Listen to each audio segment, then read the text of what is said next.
Right, welcome back to the Astra Gearbox Replace video, part 2. So basically, if you haven't watched the previous video, I recommend you look at that first. And then basically we left off on there where the replacement gearbox is fitted to the car. So now, in this video, we're going to offer the subframe up, fit that, connect all the suspension parts up, connect the gear linkage, the steering rack back up, all the power steering, electrical side of it, stuff like that, fit the battery. We're going to start the car on axle stands. We're going to put in gear, see if we can get every gear, get the wheels spinning, and then after that we're going to take it for a test drive, see where we're at. So hopefully it all goes good.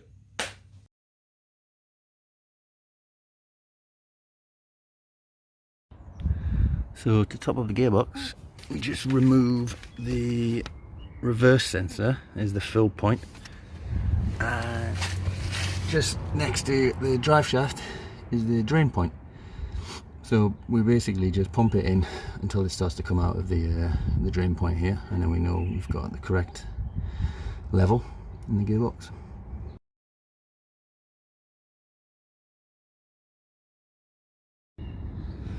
So I think everything's in. So the bell housing bolts are all in, all tightened up.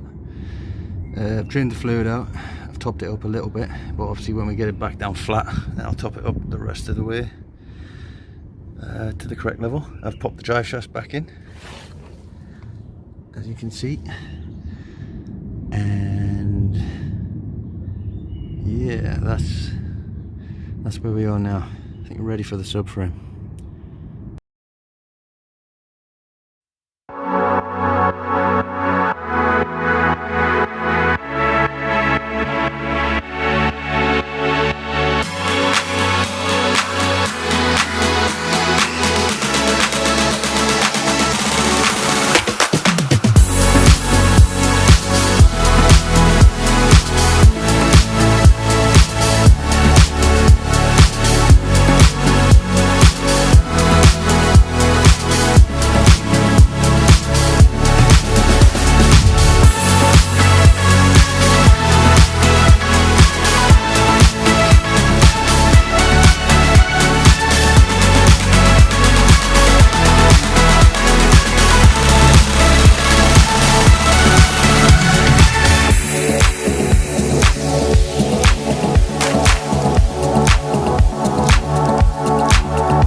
Yeah, so you can see here, I've had to sort of make a bodge here. So basically, the hole on the other gearbox was like an M8, and the rod on there, obviously the hole's too big. So it looks like this hole is like elongated. It looks like it's been drilled out and then sort of tapped crudely at a weird angle.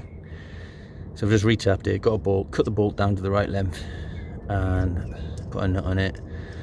And hopefully that should go in. It's gone in nice and straight, so hopefully we can just sort of bodge that and make that the way it was, but just with a bolt.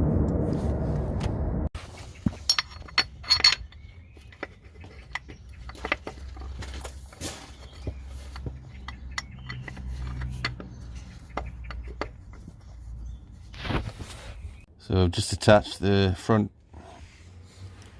gearbox slash engine mount, and I'm just about to tighten up the rear mount here with these 3 bolts here.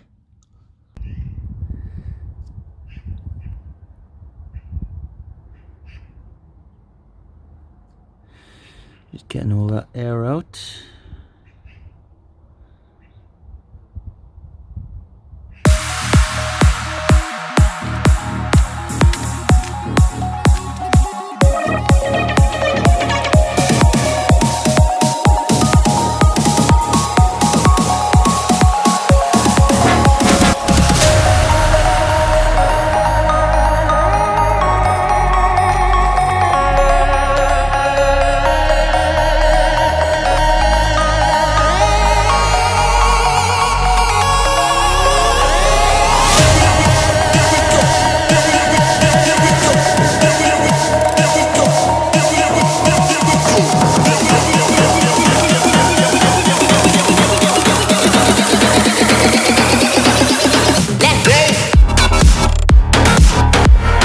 So I'm just going to show you how I synchronize the gear stick with the gearbox. So if you remove all this gear first, and if you push the gear stick fully left neutral, you see these 2 holes that line up. See the 2 holes? Line them up. You stick a 5mm drill bit or a screwdriver, whatever fits, to keep it nice and snug in there. Yep, just lock that up into there. Then we go outside.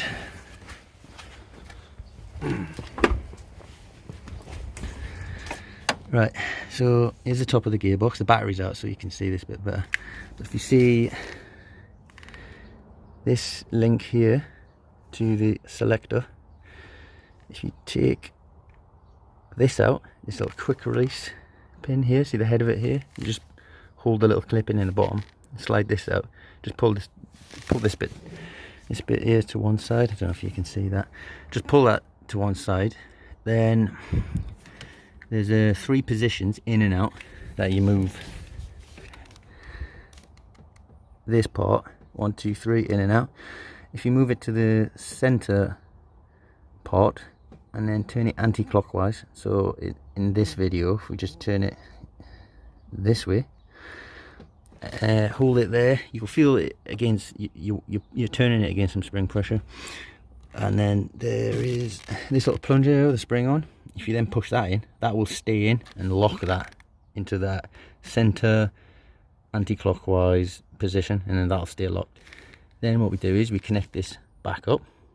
Obviously, as well, just to mention, where it goes through the bulkhead, the rod, you've now got, at this point, you've got that in, but you've got the bolt in, but it's not tight. All right, it's just in there, keeping it in there. You're not really got much pressure, you haven't clamped it up. All right, do that at the end. So then you now go back in the car.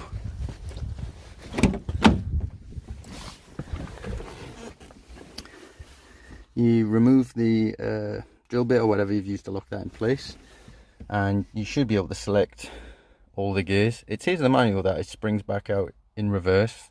Mine sprung back out, but I never noticed, to be honest, when it sprung back out. And yeah, and then you're all good.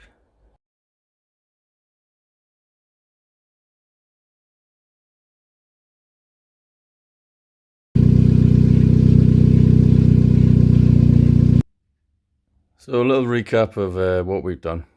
This is the subframe.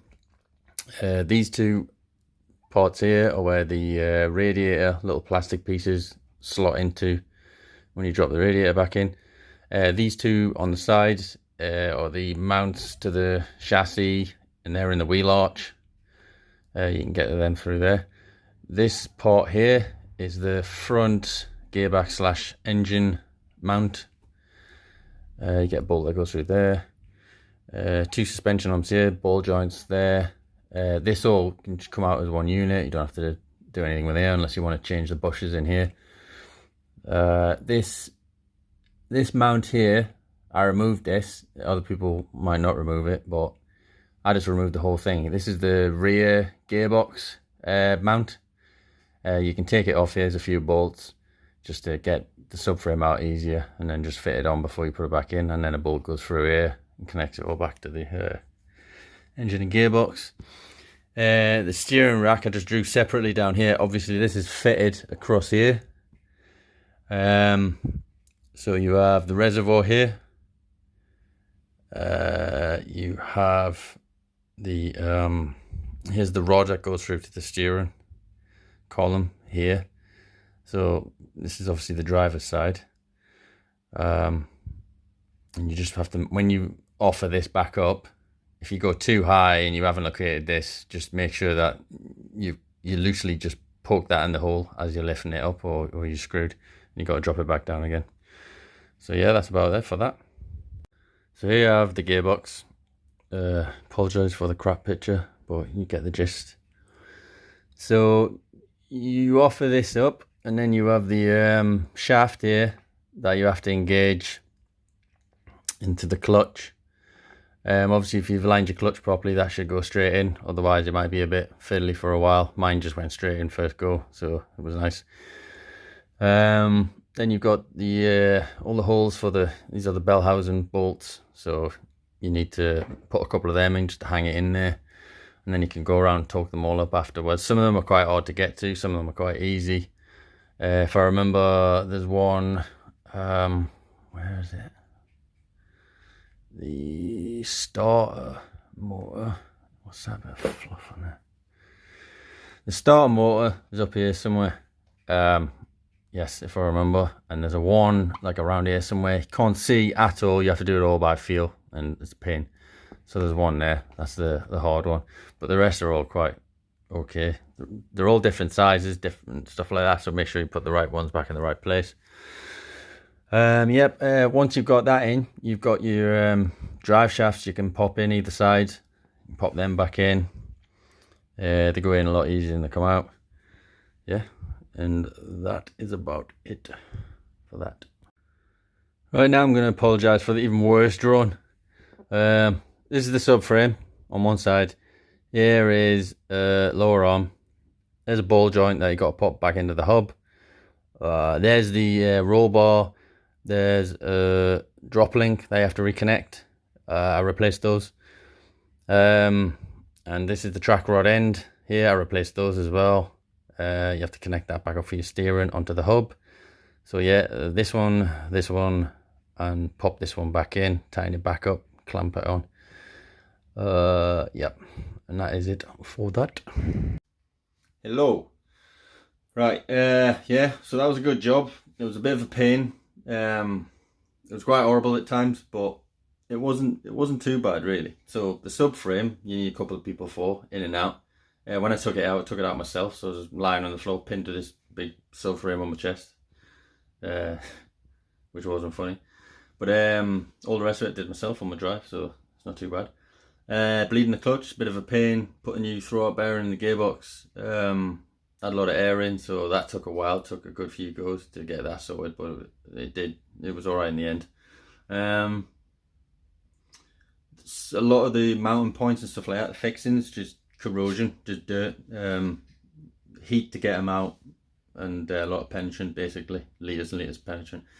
But yeah, got them out eventually. But that's the biggest pain probably. Just the older the car, the worse it is. You don't want to rip all that stuff off. It's been on there forever.